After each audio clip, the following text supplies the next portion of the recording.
It's a good morning to you and welcome to Asake Online. My name is Zenzel Ndebele and this is the Breakfast Club. Today in the program, I'll be talking to Solomon Mguni, who was recently elected councillor for Ward 23 and is also a mayoral candidate for the city of Bulawayo. So I want to find out from him how it was the experience of being elected for the first time. He's a young man, aged 35, and he's been involved in politics as a student leader and also, in the background in the MDC. But what is interesting is that he's also a lawyer by profession, and we want to find out from him that what has been like the transformation from the student activism to the real politics, and also once elected a mayor, if he is lucky to be elected a mayor, what is it that he wants to achieve for himself and the city of Bulawayo? I know the race for the post of mayor is really getting hot, and there's a lot of debate on who should be a mayor, what are the qualities and all those kind of things. But it is also interesting that, like I've been saying in some of the programs, that people are starting to debate about the caliber and the quality of the councillors after the elections, when it's supposed to be something that we could have done before the elections. But now that we have the 29 councillors, most of which people don't know because they just voted for a party, as SITE, we've decided to talk to some of these councillors to find out who are they, what makes them tick, what are their ambitions, and to just find out the caliber and the level of councillors that we've had. Welcome to the program, Mr. Mguni. Thank you. I would like to first congratulate you for winning, being the councillor for Bulawayo, Ward 23. I know it was quite a tight race, and of course other people were not successful, and it's good to have a young man like you winning the elections. So my first question to you is, can you briefly tell us about yourself? Who is Solomon Mguni? Uzalelwe ngaphi, wakhulela ngaphi? Well, I was born in 1983, 7 September 1983. I'm just a week or so from my 35th birthday. Mina ukuzalwa ngizalelwe eGwademba eFlapos. Apparently. Exactly. Ephumula. Now umdala ngumsebenzi. I think okwasebenzele eKwekwe eMnyathi Power Station. Wagcina ethola indawo eGogwe. So I then grew up in Gogwe, and but I was educated khonapha koBulawayo. Ngase ngikhula njalo ikugcina ngisiya eUniversity of Zimbabwe lapha ngasithatha khona law. So when you are a lawyer? I'm a lawyer by profession, yes. I'm just I'm a lawyer in Chamisa lawyer, BT lawyer, Mguni lawyer, Welshman lawyer. What's with law and politics? No, I think administration is all about law. Politics is all about law. So that's basically what I can say. Okay, so we are practicing law as a lawyer right now? Yes, I graduated at the UZ in 2008. So I may say that I'm now 10 years in practice. Okay. Yeah. Okay. So it's interesting to have a lawyer as a councillor, probably one of the few lawyers who in the recent years who be a councillor. But what motivated you to basically join politics? Well, in politics, I joined politics in 2003 when I joined the University of Zimbabwe. So basically, I'm 15 years in the movement. In politics, opposition politics in Zimbabwe. So really, what motivated me is that, you see, I've always been a student of history. You see, you studying all those French Revolution, the Hitler things, whatever. So you then are motivated by those great men who lived before us. So, and their politics and policies. So basically, you then join politics to try and change the world and how things are done. Okay, so you were part of the student movement, like you said? Yes, precisely, yes. And in fact, my politics started at branch level, the University of Zimbabwe MDC branch. That's where I started my politics from. Okay. So how has been the transition from politics, the student politics, to be the real politics now that you are in, contesting for power and all those kind of things? Well, the difference, you'd know that when you're student politics, you're not much motivated by the long-term things. you are just looking at the current concerns of the students and those affected by the school administration, the university administration, etc. But now when you look, you take a national outlook, when you join national politics now, you are now looking at the bread and butter issues of the and livelihood of the nation in particular. So that's what I can say, that's the difference. But the transition was not difficult because you are just looking at addressing the concerns and the difficulties that the everyday person faces. So now looking at the campaign, I mean, just from the elections, how was the experience probably for you? You're campaigning for the first time, but how was the experience of campaigner and everything that is involved in an election? Well, to me, it was not something really new because you'd note that I've always been campaign manager and strategist for other candidates before me. Last time in 2013, we had about 4 youthful candidates from our party who took part in local government and House of Assembly elections. So you're talking of Orot Nichele, you're talking of Mlandi Ngube, you're talking of Charles Moyo, who is now MP, you're talking of Obek Temba Nyati. Unfortunately, is no longer with the MTC. So we would mobilize and strategize for those young cadres. So really, to me, it wasn't anything new.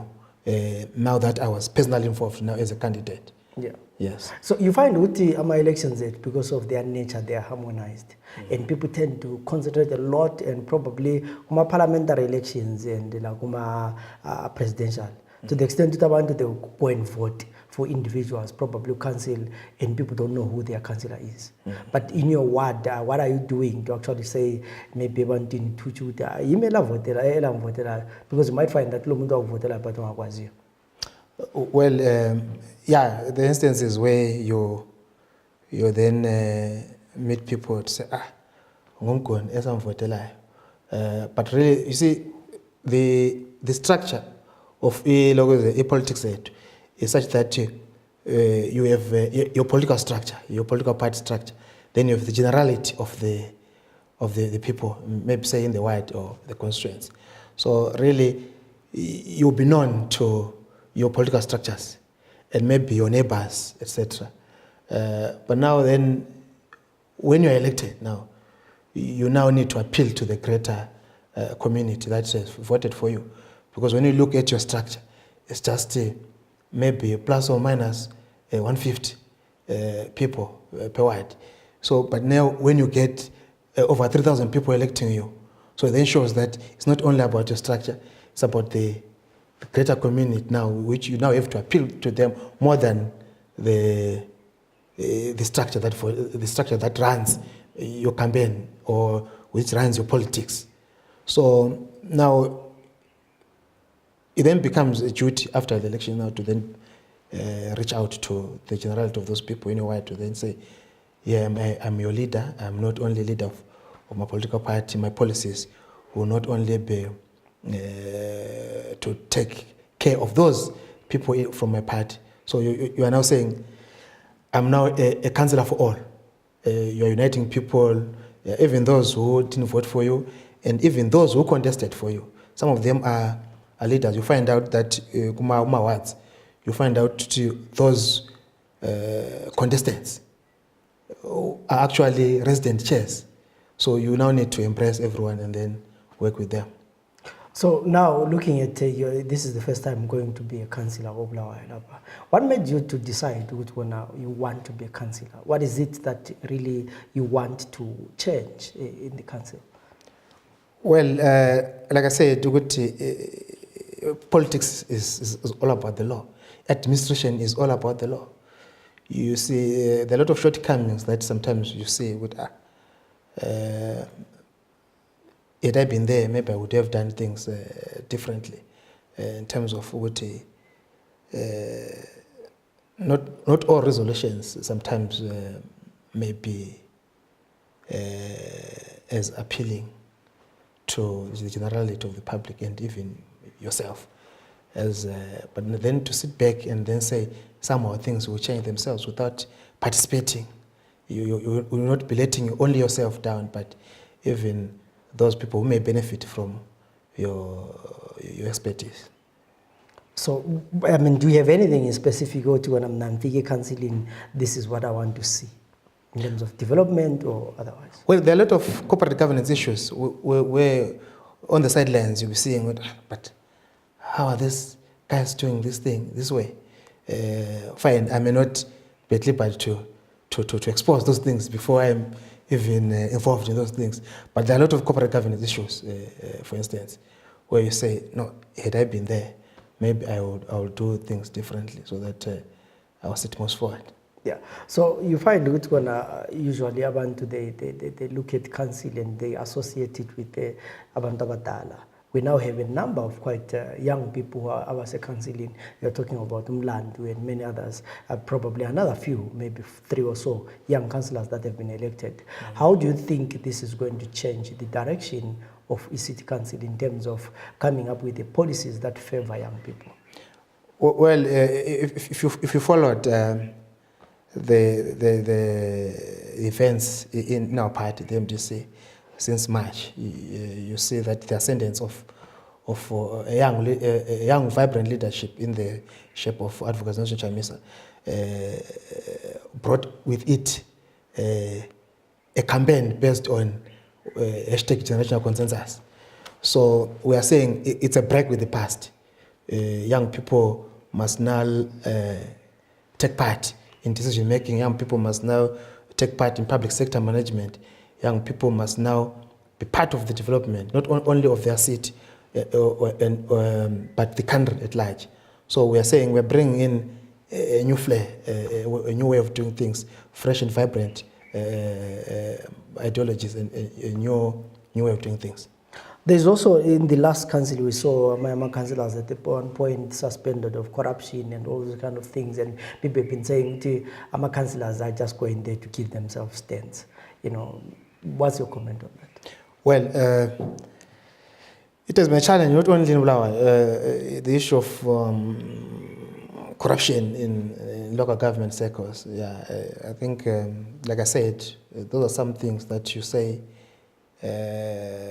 if I was there, maybe I was going to do things differently and say, maybe let's be firm on how things are done. Like I alluded to the issue of corporate governance, the issue of doing things in a manner which is not tainted, things which are done above board and whatever. But you will find out most of those things, some of them are allegations which could not stand even the scrutiny of our courts in other instances.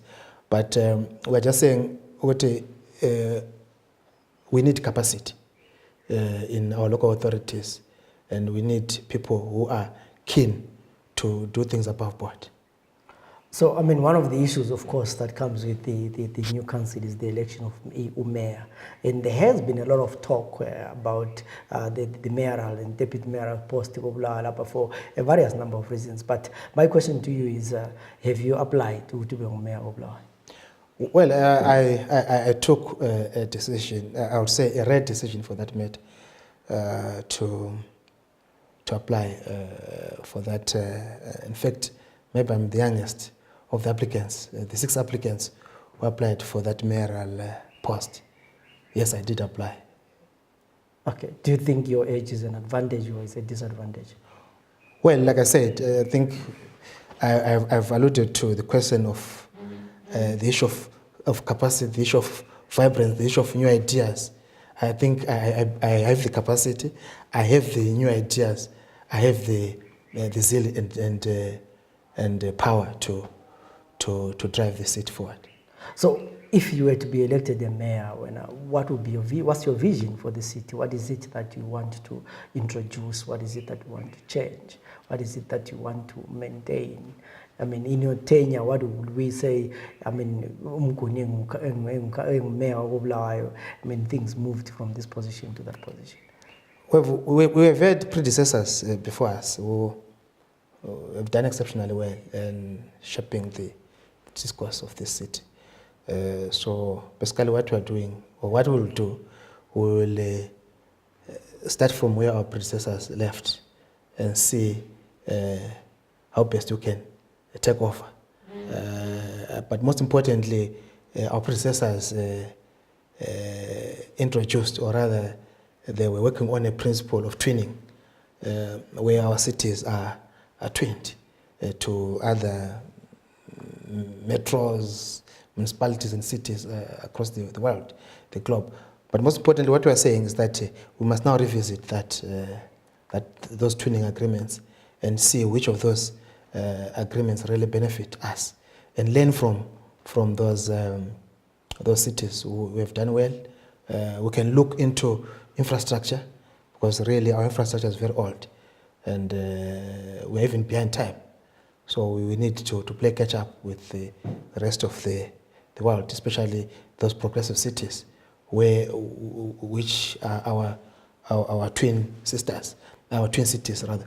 So really we need to learn on infrastructure and learn on the public transport system.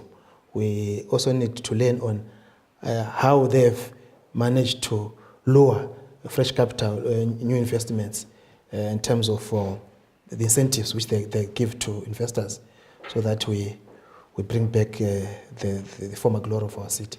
Yeah, I mean, talking about investment, because Bulawayo is one of the cities where we've seen over the years a number of companies relocating from Bulawayo to other cities. So are you likely to also look at how do you, attract these companies back? Yes, not only attracting those companies back, but we're saying we want fresh capital, fresh investments. That's why I was talking of what our city must be attractive to that investment, and also lure them back, those who have decided to relocate. So how do we do that? We need a robust marketing strategy, because without marketing, really very few people or very few business people in the globe will find our city attractive. So we need that robust marketing strategy to say, invest in Bulawayo. These are the incentives. If once you invest in Bulawayo, these are the incentives which are there, which will make the city attractive again. Assuming that you get elected mayor, one of the issues that people have been talking about is the Eco-Dini project, which has been there for quite a while, and there is no progress that is going on. Yes. If you become a mayor, or one of even a councillor, because now that you're a councillor, what are you going to do about this project? Well, Eco-Dini is one of the fantastic projects that our predecessors have come up with, and it's going to transform from our city. So basically what we need to do is to understand, to meet the contractors and understand their challenges, whether they're genuine or not, what is it that is holding them to make progress there.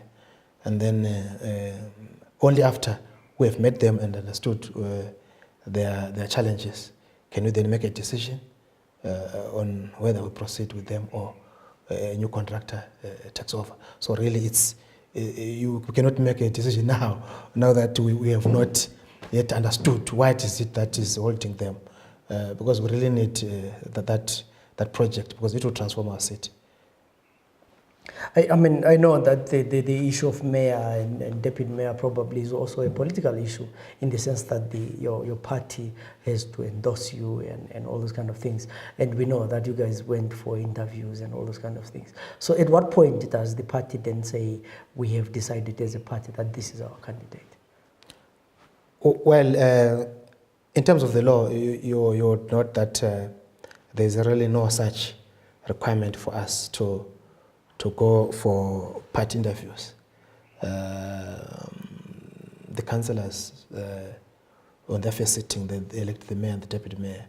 But what is important about this process, that the party takes interest in whoever is mayor or deputy mayor, because those are the topmost positions in the city, for the purpose of driving the party policy on local government. So really the party takes interest. So we are all waiting for the feedback from the party on who eventually is recommended for election by councillors as mayor or deputy mayor.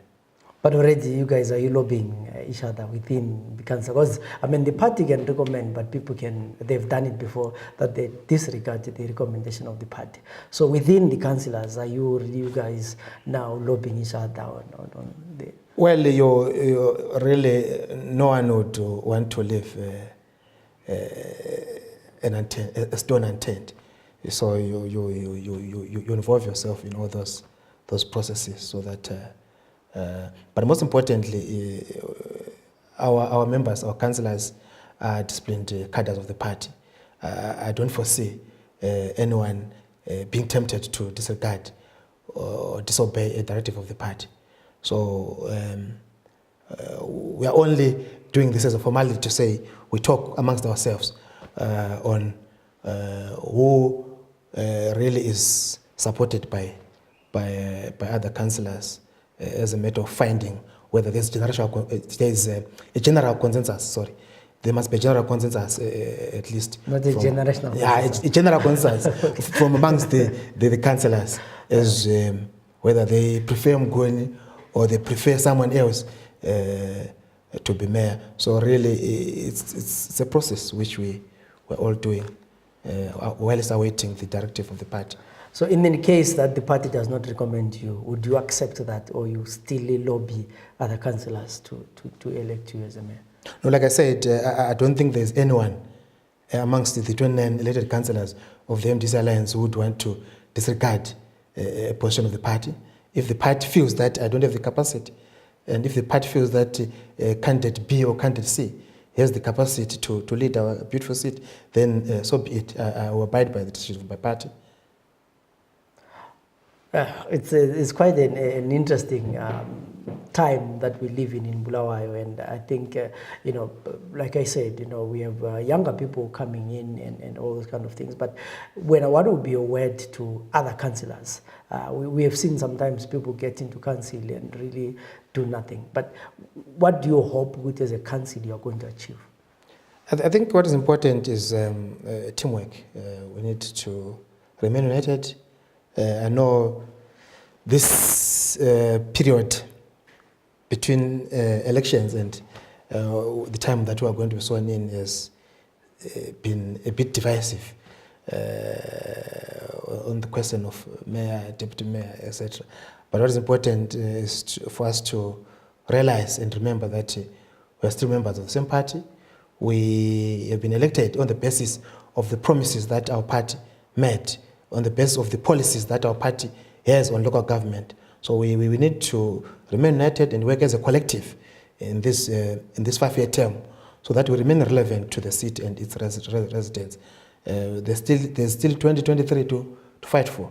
So really, we are not yet there. So my word would be that we need to work hard in our wards, work hard for the city. Whoever eventually is elected mayor must make sure that he becomes a fair mayor who will unite the councillors and unite the city at large. But most importantly, I urge my fellow councillors that we need to elect someone as mayor who will have an appeal to not only to Bulawayo, because you see, when you become mayor of Bulawayo, you're not only the mayor of the city per se, you're also mayor for the Matabeleland region. So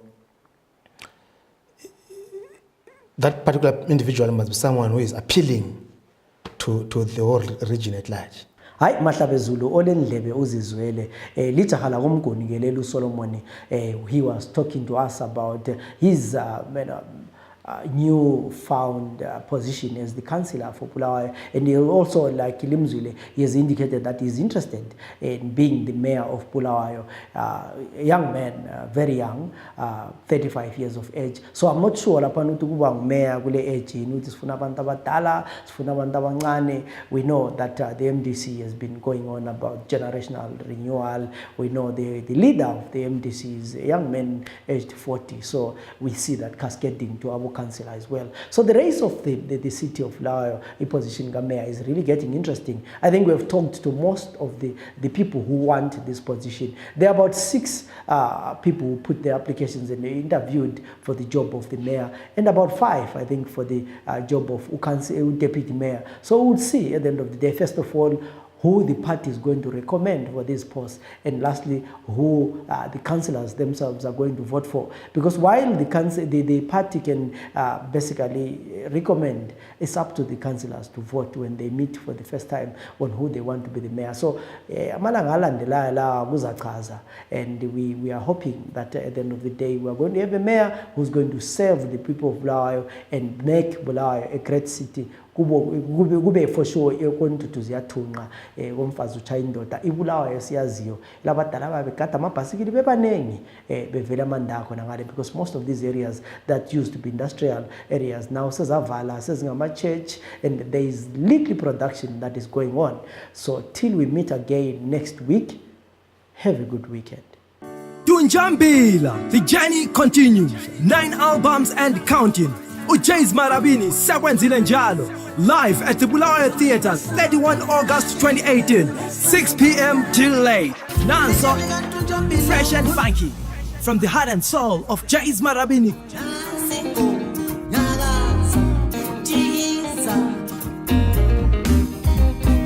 Our James Marabini continues to do it again and again and again.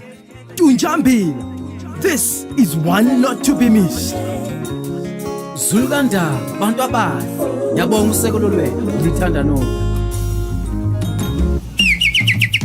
Kusho mina mfowethu foqabuka ukhodla imahlaba ethona amalala ndawonye amajampo ufana uzala ngumsika uzala ngumlingo uzala ngumjayeli. Phezulu lendulo lenkulumo afuze simathayi umdabula nje.